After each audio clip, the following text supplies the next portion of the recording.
Se uma boa saúde mental é o principal desafio dessa geração, a solução estaria na ciência da felicidade? Diferente do que você pode pensar, essa nova linha da neurociência pouco faz experimentos de laboratório e desenvolve medicamentos. Ser feliz realmente é uma conquista construída aos poucos. Depende muito do ambiente em que se convive, de práticas e costumes saudáveis, de pessoas que fazem você se sentir bem e muitas outras situações. Por isso, em tempos de ESG, a governança tem a ciência da felicidade como aliada. Um desses estudos, da Universidade de Oxford, na Inglaterra, mostra que trabalhadores felizes têm um desempenho, no mínimo, 12% melhor. E vamos saber mais com o pesquisador e escritor do livro A Ciência da Felicidade, o Luiz Gaziri. O que os líderes precisam entender? Existem evidências científicas, essa da Sonia Lyubomirsky, da Universidade da Califórnia, ela descobriu o seguinte, que quando uma pessoa está feliz, ela é 31% mais produtiva. Quando um vendedor está feliz, ele vende de 37% a 88% a mais. Quando o empregado é feliz, ele é 300% mais criativo. Então isso significa que quando nós estamos felizes, a gente consegue entregar resultados que são melhores, a gente é mais criativo, a gente vende mais, a nossa saúde melhora. Além das experiências compartilhadas pela diretora da Associação Brasileira de RH, Sandra Gioff. Cada vez mais o RH está buscando esse fundamento de como a gente olha o comportamento do colaborador, de como a gente promove o melhor de cada um e de como é que eu posso ajudar os meus gestores, os meus líderes com ferramentas corretas e até principalmente desenvolver a liderança. E até que o líder consiga entender o próprio comportamento. Quando você tem autoconhecimento e você entende como você funciona, você começa a entender que o outro também tem dor de cabeça, que o outro também tem problema. Então, quando a organização consegue trazer esse viés ou esse olhar, através dessas ferramentas e educação que o RH pode ajudar, realmente a gente consegue mais resultado e uma cultura melhor. Esse é o momento do Foco ESG.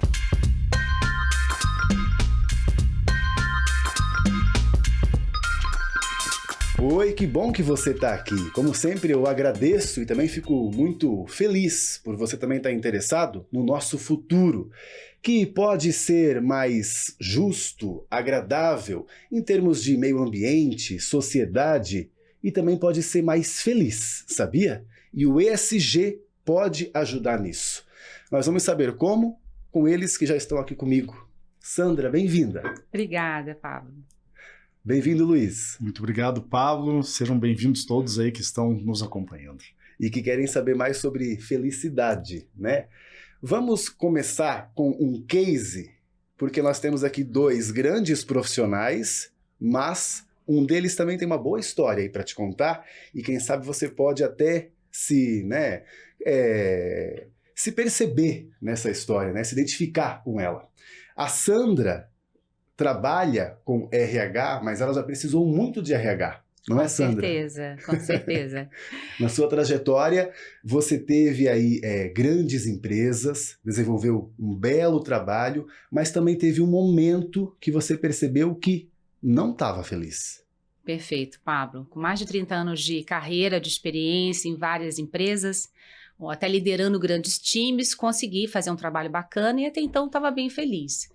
Mas, recentemente, há uns 3 anos atrás, eu vivi a experiência do burnout, né? A gente só lia o burnout nos livros, nas notícias, nos estudos, mas o que é realmente ter um burnout? Como ele impacta o teu estado de espírito, a tua felicidade, a tua vida pessoal e profissional também, né? E aí, como é que foi essa experiência? Como é que você se percebeu, né, numa situação ruim? E aí, o quadro mais clássico disso tudo é sentir aquela tristeza, falta de energia, vontade de ficar dormindo, você não quer interagir com ninguém, você começa a perceber que isso não fazia parte da sua rotina. Então, por que eu tô assim? Por que eu tô triste com tanta coisa bacana que eu tenho, que eu faço na minha vida? E aí você vai percebendo o seu comportamento e o seu corpo vai te mostrando que você precisa de ajuda. E aí que tudo complica, né? Porque, inclusive, buscar motivação para se ajudar é difícil, né? Exato, e vem a vergonha, vem o medo de não assumir ser... também isso. Óbvio, medo de não ser aceito. Como é uma pessoa experiente, com 50 e poucos anos, trabalhando com uma família, estou hoje triste, chateada. Como é que isso pode acontecer? Então tem aquele sentimento ou de culpa ou de medo de não ser aceito por uma doença ainda, né, que as pessoas criticam muito. Luiz, é muito clichê eu dizer que hoje em dia isso está cada vez mais comum? Não é não, Pablo, porque os ambientes de trabalho, acho que nos últimos anos estão se tornando cada vez mais opressores, né? Cada vez piores. A gente está seguindo para modelos aí que são ruins para a felicidade e para o bem-estar das pessoas. Quando a gente fica falando que tudo tem que ser meritocracia, então a gente está toda hora concorrendo com os nossos colegas, tendo que ser melhor do que eles, a gente é colocado em rankings dentro da empresa, nos colocam metas que a gente não consegue bater, muitas vezes nos pagam mal, né? E isso é um prato cheio para a gente desenvolver burnout, como o caso da Sandra, estresse, né? Demasiado, depressão e outras condições de saúde que são resultados disso também, como diabetes, doença cardíaca, obesidade. Então algo que a gente tem que prestar muito atenção e as empresas precisam fazer uma mudança muito rápida. E também acho que não é exagero dizer, então, que muitas dessas pessoas também não se percebem na situação, né? Porque elas acham que é comum. Não, eu tenho que dar conta de tudo que me pedem e pronto. Sim. Né? O meu vizinho está dando conta, eu também tenho que dar. Isso. Esse é um perigo, né? Porque a gente fica se comparando com outras pessoas que estão, talvez, num estado diferente do nosso, né? Que cada ser humano responde de uma forma diferente. Vão ter pessoas pressionadas que vão passar a vida tranquilamente, sem estresse, sem depressão, mas outra parte da população vai sofrer, né? Tem um componente genético, obviamente, na depressão, tem outras coisas do ambiente que podem nos trazer depressão. Então, acho que essa questão da gente ver que tem outras pessoas entregando resultado e a gente não, e essa pessoa também está com uma vida parecida com a nossa, não acontece nada com ela, e com a gente está acontecendo, é perigoso. Até porque, né, depressão não acontece assim de uma hora para outra, né? É devagarinho, você vai perdendo a tua motivação, vai perdendo a alegria, daqui a pouco você quer dormir mais, daqui a pouco você não quer conversar mais com ninguém, daqui a pouco você entrou num outro estado que você nem percebe que você está lá. Então a conscientização também é um pouquinho difícil, né? Acho que a Sandra pode falar bastante sobre isso. E os papos como esse daqui, né, eu acho que ajudam muita gente também a se perceber nessa situação, não é mesmo? Que ela é curiosa ou não, ou é apenas um fato. Não sei se você percebeu, assim como eu percebi nesse começo de papo com vocês, que o capitalismo causou muitos problemas ambientais e sociais e também de saúde mental. Não é, Sandra? Você percebe, inclusive, né, essa mudança entre as gerações, de como essas estão mais pressionadas? Com certeza. Tem uma questão cultural, né, Pablo? Então, cultura é como as coisas são feitas ali. E quando a gente fala de burnout, eu acho que é importante falar que a definição, que é a exaustão física e emocional. Só que ela não vem necessariamente só de você trabalhar muito e virar à noite. Vem também do desgaste emocional numa cultura de pressão. Ou numa cultura tóxica. Não precisa ser exatamente eu estou te cobrando tarefa, mas eu posso ser desrespeitoso com você. A forma como lida, né? A forma. E aí que vem a questão da geração que você perguntou. Eu sou de uma geração que queria ganhar dinheiro, né? Então a gente trabalhava para ganhar dinheiro. Hoje as gerações eu acho que estão muito mais iluminadas, eu sou muito a favor delas, porque elas mudaram inclusive a minha vida. Elas buscam também ser felizes hoje, porque eu acho que o Luiz vai falar bastante sobre felicidade, mas assim, eu não vou ser feliz amanhã, nem fui no passado, eu quero ser feliz hoje. Então eu não vou negociar a minha vida e a minha qualidade de vida, né? Pois é, para você, Sandra, depois dessa fase turbulenta, você encontrou a felicidade? Eu encontrei, na verdade eu acho que eu sempre tive felicidade, eu tive esse momento de tristeza, tá? Mas eu sempre consegui trabalhar com coisas que eu gosto. E aí nesse momento do burnout eu tomei a decisão de mudar de novo de carreira. E aí realmente hoje eu trabalho com coisas que eu quero, escolho o que eu quero fazer, isso para mim é liberdade e para mim é felicidade. Ah, tá vendo? Para ela tem até quase que um sinônimo, né? Mas cientificamente, hein, Luiz? O que é felicidade? Cientificamente, felicidade é a alegria que a gente sente enquanto a gente está realizando uma atividade que usa os nossos pontos fortes. Essa é a definição científica de felicidade. E eu concordo muito com a Sandra na questão de que felicidade, existem questões subjetivas da nossa felicidade, né? Mas eu também, como trabalhei como executivo, né, tive uma carreira de quase 20 anos e agora faz 10 que eu mudei, né, que eu sou professor, escritor, enfim.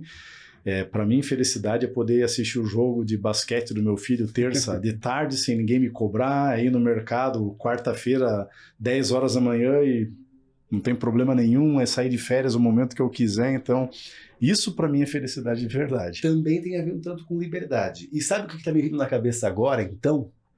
Muitos, não vou chamar de líderes então, mas chefes conservadores, podem achar tudo isso uma baita de uma firula. Não é mesmo? Uma frescura mesmo. Como assim? Você quer, então, ter mais flexibilidade ainda, além de tudo que eu já te dou, que é um vale-transporte, um vale-refeição? Não basta, Sandra. Não basta. A gente fala muito hoje de EVP, Employee Value Proposition, que é a proposição de valor para o colaborador. Então, a gente viveu numa cultura onde as pessoas tinham que trabalhar muito e muitas horas para mostrar que estavam trazendo resultado, quando a gente sabe que não é bem assim. Pelo contrário, ela pode trabalhar menos e trazer muito mais resultado se ela estiver bem por causa da performance. Mas quando a gente fala de VT, VR, de salário, a gente está falando desse pacote de proposta. E quando a gente vai olhar as gerações, e não só gerações, homem e mulher, região que nasceu, onde mora, tudo isso compõe um quadro do que eu estou valorizando naquele momento da minha vida, que é diferente de você e do Luiz.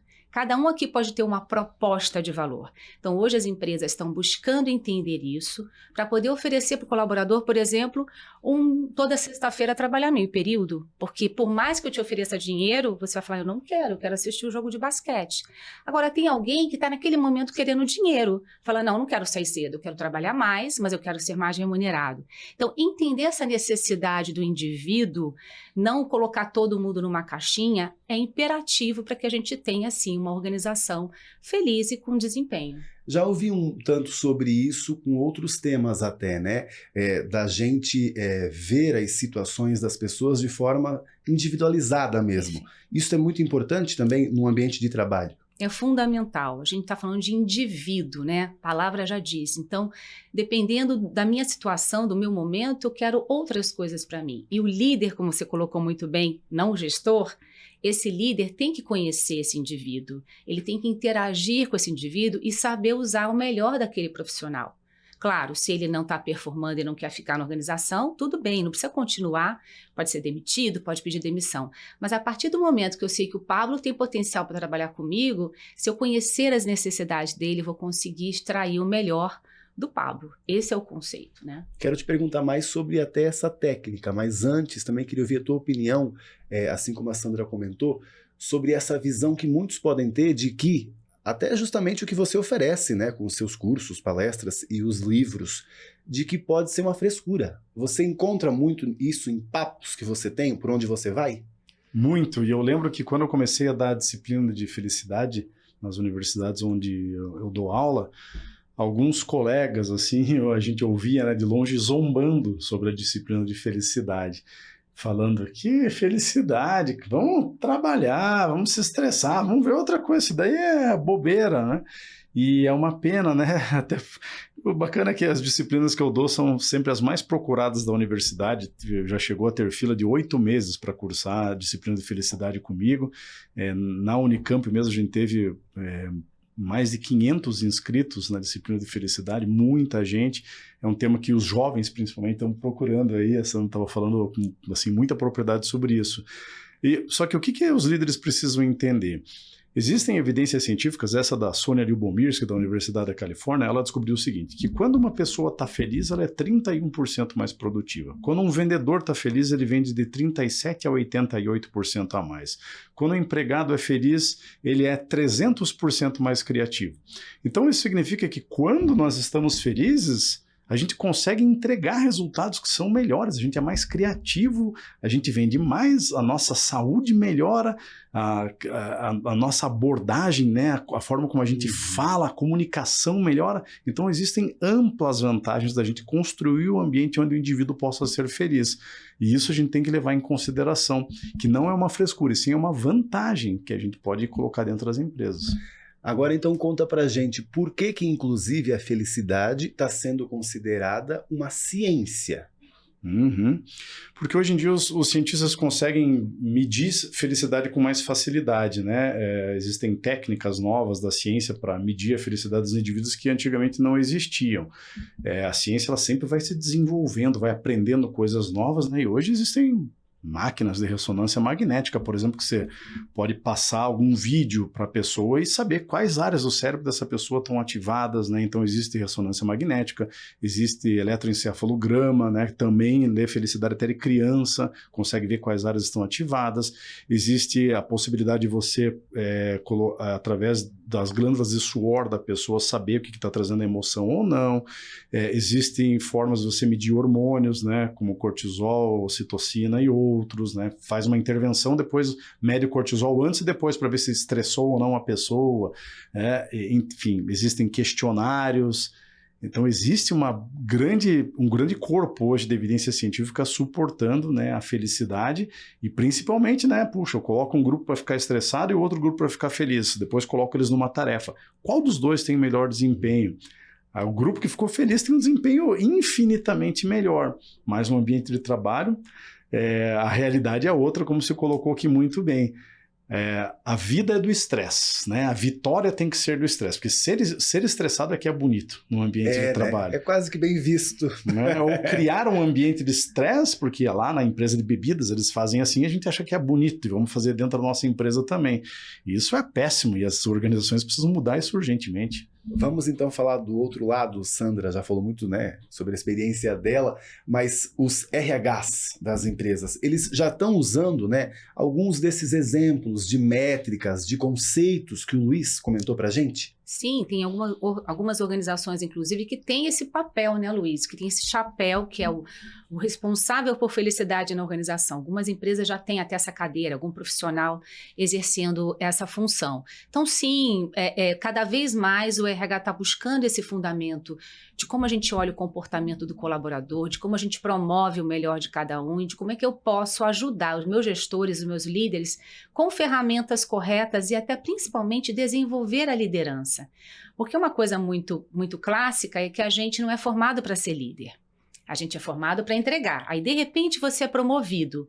E aí você acaba executando um papel de liderança ainda com aqueles antigos conceitos. Então, é fundamental que a gente mostre para a liderança o que realmente ativa essa motivação do colaborador, que o cortisol te deixa aí mais triste e até que o líder consiga entender o próprio comportamento. Quando você tem autoconhecimento e você entende como você funciona, você começa a entender que o outro também tem dor de cabeça, que o outro também tem problema, que o outro também ficou feliz porque nasceu um filho. Então você começa a perceber que não é só sobre você. Todo mundo sente, né? Porque todo mundo é ser humano. Então, quando a organização consegue trazer esse viés ou esse olhar, através dessas ferramentas e educação que o RH pode ajudar, realmente a gente consegue mais resultado e uma cultura melhor. Eu imagino também que pode ser um pouco difícil para esse líder, às vezes, identificar que o colaborador ele está triste, né? Tem formas, Luiz, da gente imprimir direito o que ele está demonstrando, eu digo até se de forma natural e verdadeira ou de uma forma pirracenta. Não é porque também tem muito isso em organização. Sim, tem. Eu indicaria a gente ir para o lado científico, né? Então, hoje, os cientistas se dedicam demais para formular questionários, por exemplo, que mostram, né, como é que está o nosso nível de bem-estar. Então, um que chama-se PANAS, né? PANAS. Esse é um questionário muito bacana para medir a felicidade do funcionário, né? Porque a pesquisa científica é muito cuidadosa, né? Então eu não posso perguntar diretamente, quão feliz você está, Pablo, de 0 a 10. Por quê? Né? Porque ser feliz é o comportamento socialmente aceito. Então eu vou falar, nota 10, minha vida tá uma porcaria, eu odeio essa empresa aqui, mas eu vou falar nota 10. Então as pesquisas até de clima organizacional hoje são pesquisas enviesadas. Mas a nossa satisfação com os funcionários aqui é de 98%. Tá, mas tem um turnover de 40%? Como que isso é possível? Então, As empresas têm que saber, puxa, não preciso eu criar um formulário de bem-estar ou de felicidade, já tem um cientista lá da Harvard, lá da Universidade da Pensilvânia, que já criou e é validado cientificamente que eu posso usar, né? Então as perguntas são muito mais discretas, a pessoa muitas vezes está respondendo aquele questionário, ela nem sabe do que se trata o questionário, né? Mas depois você aprende como é que você faz ali toda a pontuação para você descobrir como é que está esse bem-estar aí. Sandra, é muito importante a observação também, eu imagino, né? É fundamental. Acho que, como o Luiz colocou, tem muito indicador que já te traz esse subsídio, né? De você entender que alguma coisa não está indo bem na organização. Número de afastamento de pessoas, às vezes por saúde, doença mental, não por saúde, né? E, entre outras coisas. Mas, de novo, quando a liderança é próxima, quando a liderança está ali fazendo o papel dela, ela começa a perceber que hoje o Pablo não está bem. Se aquilo foi um dia, ok, mas se consistentemente ele não está bem, provavelmente ele está vivendo alguma coisa. E que às vezes ele não quer falar. Também tem isso que é importante. Pois é, e já ia perguntar. Que é respeitar o outro. Ainda mais falando de burnout. Eu preciso saber o motivo como não líder, precisa, né? Você precisa estar ali para acolher e até oferecer ajuda. Então, ter essa sensibilidade, entender o outro como ser humano é fundamental. E aí você vai gerando uma cultura de confiança, porque o grande problema da doença mental é que você tem medo de falar e ser demitido, tem medo de falar e ser julgado. Quando você tem uma cultura onde você é bem recebido, onde a tua liderança está ali disponível, você se sente confortável para falar, hoje eu não estou bem, ou eu estou com problemas, não quero falar o que é, e você vai para um caminho de ajuda. Então, precisamos olhar para a organização de uma forma mais humanizada e menos só com indicador, com metas, porque é natural quando as pessoas estão felizes trazerem o resultado. Luiz, para se conquistar então, ou reconquistar essa felicidade de um colaborador, eu tenho que intervir ou eu tenho que esperar que ele realmente seja objetivo?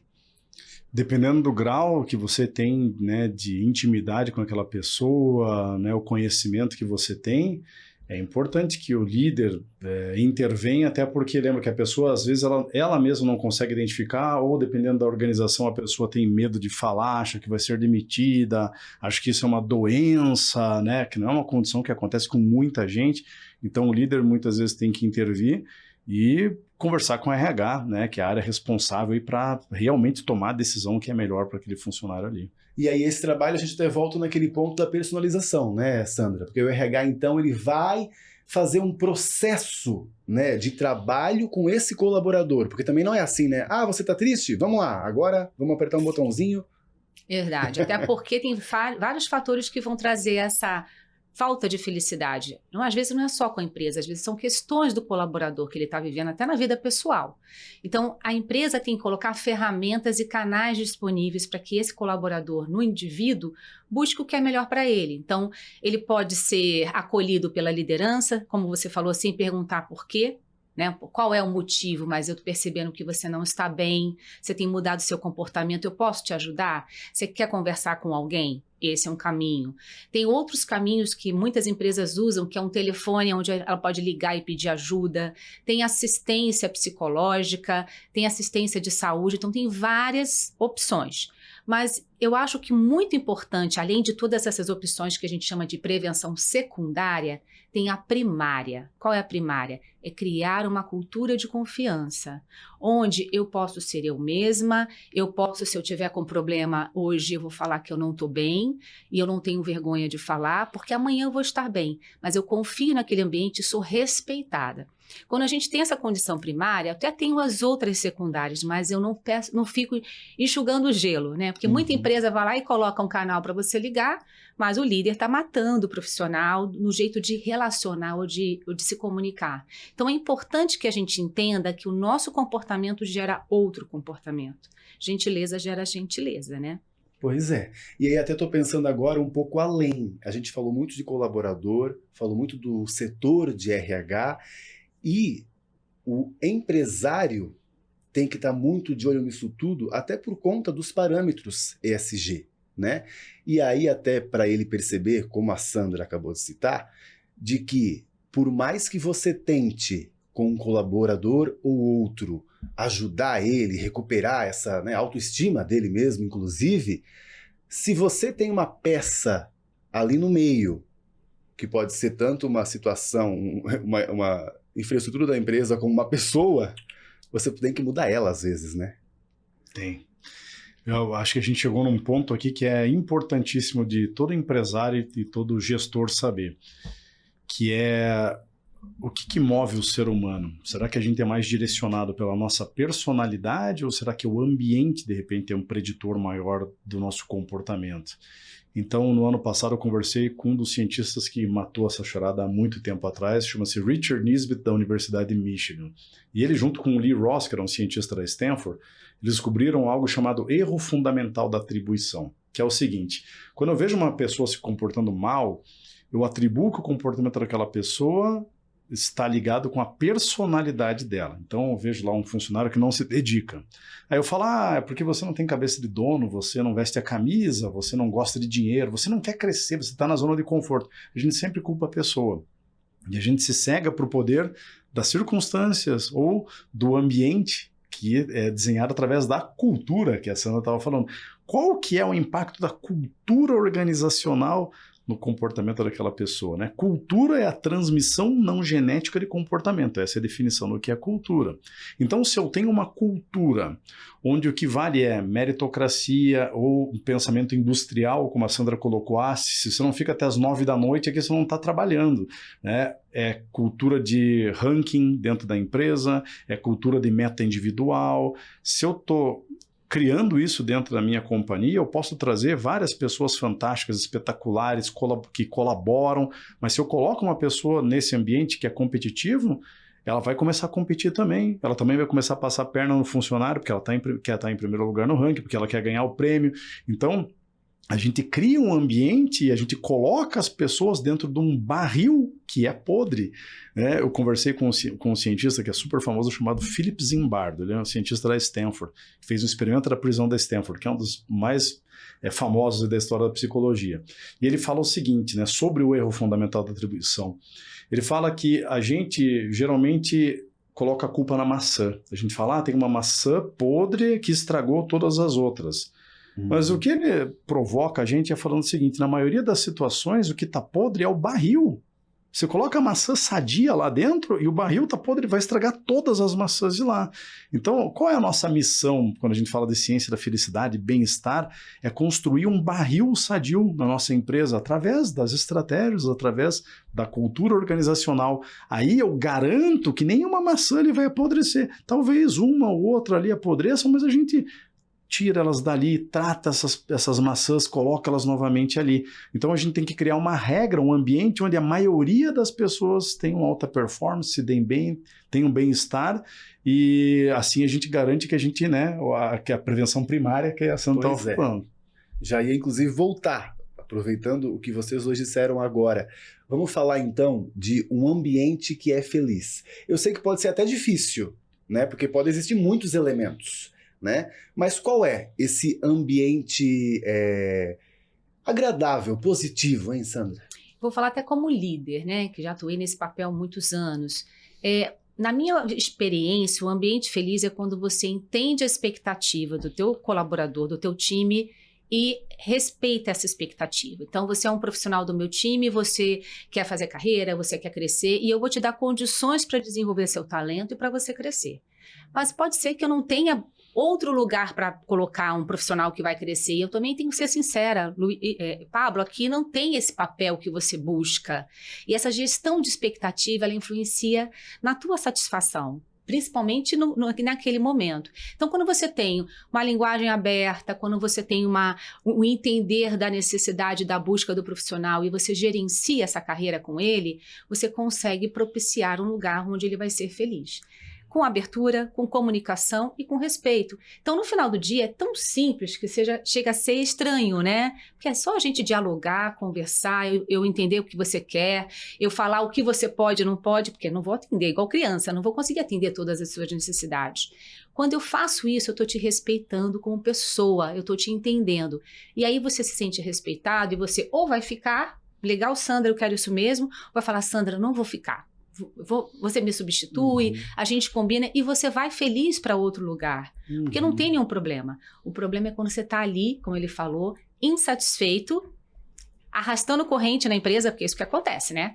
Vai lá todo dia, porque eu tenho que manter aquele salário, arrastando corrente, arriscando de ficar doente e aumentando o seu custo, porque ele vai onerar mais o sinistro, né, de saúde, a sinistralidade sobe, ele se ausenta, ele acaba impactando outras pessoas naquele jeito dele lidar, e acaba assim que o teu custo é maior e você não tem resultado. Então, é muito simples, é trabalhar entendendo o que o outro quer, gerenciando e sendo muito transparente nesse processo. Sabe o que me veio muito na cabeça agora com você falando isso? É que a gente tem perfis de profissionais bem diferentes. Tem alguns que, inclusive, podem parecer infelizes, mas não, eles só são acomodados. Eles têm uma função, eles chegam, eles desempenham ela bem e eles vão para casa. E muitas vezes eles nunca falam com o líder, quase que no ano inteiro. E tem aquele colaborador que de vez em quando ele está incomodando porque ele quer fazer algo diferente, maior. Qual dos dois é mais problemático para o líder? Olha, eu acho que a Sandra colocou um ponto aqui legal da gente conhecer as pessoas, né? E muitas vezes aquela pessoa que está numa função há bastante tempo, talvez ela esteja ali porque ela gosta daquilo que ela faz e para ela tá bom, e ela ganha um salário legal e ela tem, né, tá satisfeita com o seu trabalho. Então, qual é o mal disso, né? Não é todo mundo que quer crescer, que quer ser diretor, que quer ser CEO. Então a pessoa, ela gosta do trabalho, ela entrega o resultado, ela quer continuar ali. Ótimo, legal. Se você tem uma outra aspiração, não, eu quero ser gerente, quero ser diretor, depois quero ser VP dessa empresa, quero talvez me tornar CEO. Ótimo, legal, vamos preparar você para isso. Então conhecer essa questão, né, do indivíduo ali é Sim. muito importante para a gente manter esse ambiente de trabalho legal. Agora você vai perceber que eu não mudei o foco da pergunta que eu tinha feito para ela. Porque então tá tudo bem eu ter esses perfis diferentes e eu ainda posso conseguir como líder um ambiente feliz. E que eu não vou ter poucos incômodos, inclusive rotatividade na equipe. Exato, exato. Veja só que quando a gente estuda a teoria da motivação, né, a teoria mais robusta que existe é da autodeterminação, que é do Edward Deci e do Richard Ryan, eles descobriram que um dos pilares da nossa motivação é o sentimento de competência, né? É saber, puxa, eu entrego o resultado, eu consigo atingir minhas metas, eu sou cada vez melhor naquilo que eu faço. E então eu posso me sentir competente dentro do mesmo cargo, trabalhando anos e anos ali. Puxa, eu entrego o resultado, eu gosto daquilo que eu faço, eu me sinto bem aqui, eu estou me desenvolvendo, estou no mesmo cargo, mas eu estou fazendo coisas novas, tem desafios novos para mim aqui. Então está conversando com esse pilar da motivação também, então não tem problema algum. Outra pergunta do dia a dia, Sandra. Muitas vezes, os colaboradores, eles podem estar sendo pressionados, o próprio líder também pode estar sendo pressionado, ou seja, essa empresa ela não tem um giro, né, um fluxo muito saudável, sempre fica alguma coisa para trás e tudo mais. Esse tipo de empresa, então, nessa situação, nessa fase que estamos hoje, né, com esse jeito e tudo mais, e pensando principalmente no futuro, ela tem menos chance de sucesso? Ela tem menos chance de sucesso e de resultado. Acontece que, como a gente falou muito do indivíduo, a gente tem o que a gente chama de resiliência. Então, quando a gente fala de lidar com esse ambiente, vai depender do que eu vivi, do que eu tenho de cultura, do que eu aprendi. Cada um de nós tem uma história, e essa história influencia ali do quanto que você vai gostar ou não daquela realidade, daquela cultura, e vai suportar o que você está vivendo. As pessoas mais resilientes, porque aprenderam, viveram, têm uma experiência até dos pais diferente, elas vão conseguir ficar mais tempo, elas vão achar que o jogo está valendo a pena, eu vou continuar nessa pressão, nesse estresse, porque eu quero chegar em determinado lugar que, para mim, está claro o que eu tenho que fazer. Mas para outras, não. Então, não é sustentável. O sustentável é você realmente colocar suas necessidades como líder, eu preciso de tal resultado. O que você pode fazer para me ajudar nesse resultado? Como eu te trato, te reconheço, que não precisa ser só financeiro, às vezes tem um reconhecimento pessoal que vale muito. E aí, sim, tem um ganha-ganha. Então, não é uma pressão e uma obrigação, me ajuda a trazer o resultado. Isso é sustentável do ponto de vista de gestão, de liderança e, obviamente, saúde. Agora, o outro jeito que a gente faz há muito tempo está trazendo uma despesa enorme, está trazendo um problema de imagem para a organização e um turnover, como o Luiz falou muito bem. Hoje, se você tem uma pesquisa recente da Forbes, que 47% das pessoas no Brasil não passam de um ano no emprego, ou seja, acabou de entrar, antes de completar um ano ele pede para sair ou é demitido. Então alguma coisa não está funcionando. Os números ajudam a gente, os indicadores ajudam a gente a entender que existe um sintoma de uma doença que precisa ser investigada. Muito importante, né? E para a gente fechar então, Luiz, qual o peso que você imagina que hoje tem a ciência da felicidade para as organizações e, sei lá, daqui 10, 20 anos, o quanto deve ter? Está começando agora, né, Pablo? As empresas estão começando agora a se atentar mais, muitas têm lá a cadeira, né, do CHO, lá, Chief Happiness Officer, mas hoje o que eu percebo, né, é um modismo, então muitas empresas estão entrando só na onda, não se preocupam de verdade com aquilo, e muito focado no indivíduo. Né? Então, programas para desenvolver o indivíduo. Mas o que a gente tem que lembrar, existe uma influência enorme do ambiente na nossa felicidade. Então, eu posso mudar o indivíduo, mas se eu continuo colocando ele na insegurança financeira, né? Eu vim da área de vendas, então eu conheço muito bem o que é insegurança financeira. A maioria das empresas é salário desse tamanho para o vendedor, o resto é comissão. Sem segurança eu não consigo ser feliz, em primeiro lugar. Então, se eu coloco você na insegurança financeira, se eu coloco metas que você nunca alcança, se eu dou prêmios para alguns e não dou para outros, sempre os mesmos ganham prêmio, se eu coloco você num ranking, toda hora você tem que estar competindo, sendo melhor que o teu colega, eu posso treinar as pessoas com o melhor psicólogo do mundo, trazer o professor da Harvard para treinar lá, mas eu não estou curando, né, o ambiente de trabalho, eu estou falando só do indivíduo. Então lembra que a gente é responsivo ao ambiente, então o primeiro lugar é o ambiente de trabalho. E depois a gente vai desenvolver os indivíduos.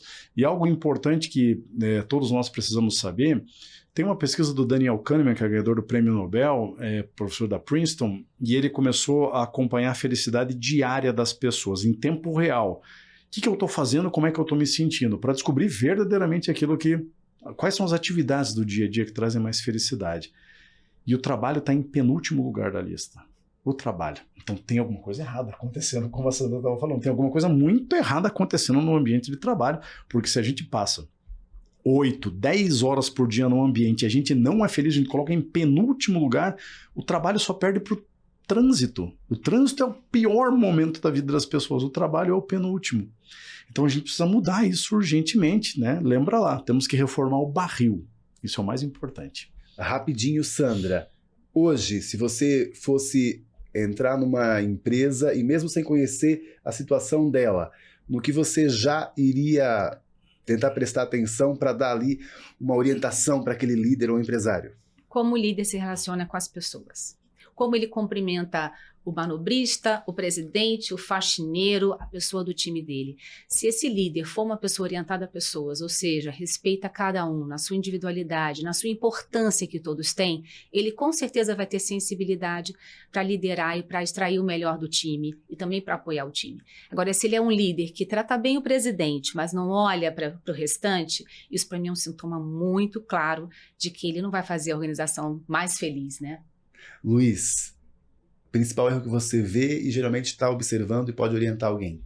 Eu vou na mesma aqui da Sandra na questão da liderança. É saber se esses líderes já foram ou não desenvolvidos para a sua função. Porque em muitas companhias vem lá uma pessoa que é formada em economia e ela vai se tornar líder, mas ela nunca estudou na faculdade, né? Gestão de pessoas, por exemplo, psicologia. Vem uma pessoa advogada ou engenheira, daqui a pouco eu estou com uma equipe. Então a gente precisa treinar os líderes. Por quê? Porque eles que fazem o barril, eles que desenham a estratégia da empresa. Então se eu tenho um conhecimento raso sobre o ser humano, o ser humano é preguiçoso por natureza e precisa toda hora estar recebendo recompensa e punição. Pronto, eu já criei um ambiente péssimo, porque o ser humano não funciona dessa forma. Se eu acho que bem-estar é uma frescura, que felicidade é um mimimi da nova geração, pronto, eu já estou criando algo horrível dentro da organização. Então, o treinamento para o líder é muito importante, porque com o treinamento ele vai aprender, puxa, eu tenho que caprichar na interação, não posso tratar só o presidente bem, eu tenho que tratar, logo que eu entro, né, na empresa, o porteiro, a pessoa que está ali limpando a minha sala, os meus assistentes, as pessoas que estão ali junto comigo, tratar com simpatia, já é um sinal, falar, opa, essa pessoa aqui está capacitada para ser um líder, né? Então eu focaria no treinamento da liderança. E ainda acabaram dando uma dica de mercado de trabalho, hein? Tá faltando líder. Não é verdade?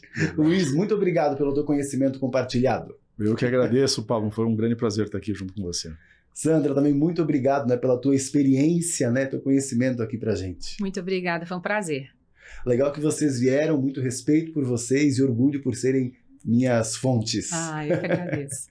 Então, espero que você também tenha aproveitado esse conteúdo do Foco ESG e para não perder os próximos lá no YouTube do SBT News, clique no sininho. Aí você vai ser sempre avisado de uma nova edição. E nas redes sociais, também procure a gente. É só procurar pelo SBT News. A gente se vê aqui no SBT.